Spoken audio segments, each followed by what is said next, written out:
Bupati Badung Nyoman Giri Praste menyerahkan dana hibah bagi Pura Dalam Kahyangan Desa Adat Kuta. Bantuan hibah digunakan untuk berbagai proyek pembangunan di pura setempat.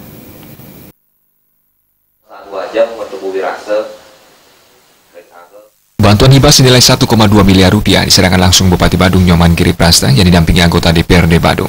Hibah diserahkan kepada Desa Adat Kuta dengan disaksikan pekempon, penglingsir, dan masyarakat. Hibah digunakan untuk pembangunan Candi Bentar, tembok penyangkar, dan kamar kecil di pura. Bupati Badung Nyoman Giri Praste di hadapan masyarakat Kuta menyampaikan berbagai program kerja Pemkab Badung di berbagai bidang untuk mensejahterakan masyarakat Badung. Terkait dana hibah, Bupati Badung mengungkapkan, hal ini bagian dari mengajikan seni, adat, budaya, dan agama. Pihaknya telah berkomitmen membantu kebutuhan kerama Badung yang terwujud dari level terbawah, seperti pembangunan pura, balai banjar, dan yang lainnya. Bupati Badung menambahkan, bantuan dana hibah diharapkan digunakan dengan penuh tanggung jawab dan sebaik-baiknya, supaya tepat sasaran dan sesuai dengan peruntukannya, yaitu berbagai proyek pembangunan di pura.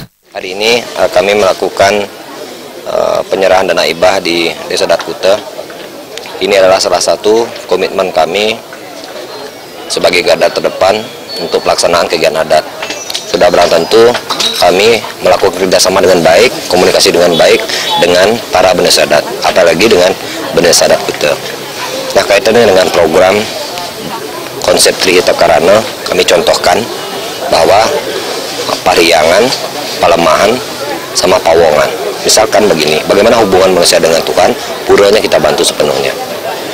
Bagaimana hubungan kita dengan manusia, upacaranya kita biayai.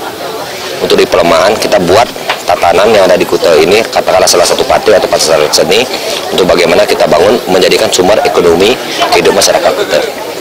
Begitu juga dengan rumah-rumah masyarakat yang kita kemas ke depannya untuk menjadi konsep desa wisata. Itulah yang harus kita lakukan, implementasi konsep Trihita Karana yang kita dapat wujudkan untuk kepentingan masyarakat yang di Kuta. Sementara Desa Adat Kuta Wayan Suarso menyampaikan terima kasih atas bantuan yang diserahkan Bupati. Dana hibah akan digunakan untuk merampungkan pembangunan beberapa struktur di pura.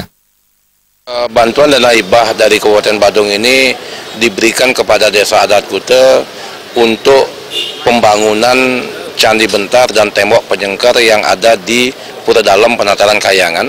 Jadi sejumlah 1.200.7.500 rupiah. Jadi pembangunan ini sesuai dengan hasil keputusan kami di Paruman Desa Adat, kemudian kami mengajukan pada pihak Bupati Badung, kemudian Aslongkara hari ini sudah bisa diserah terimakan dan pembangunan bisa berjalan. Jadi harapan kami inilah salah satu bentuk komitmen nyata dari pemerintah Kabupaten Badung, dalam hal ini adalah Bapak Bupati Badung, sehingga posisikaran antara Desa Adat Kuta dengan pemerintah Kabupaten Badung bisa terjalin dengan kuat. Pada kesempatan itu, Bupati juga melakukan persembahyangan bersama. Anggara Tanah Bali TV.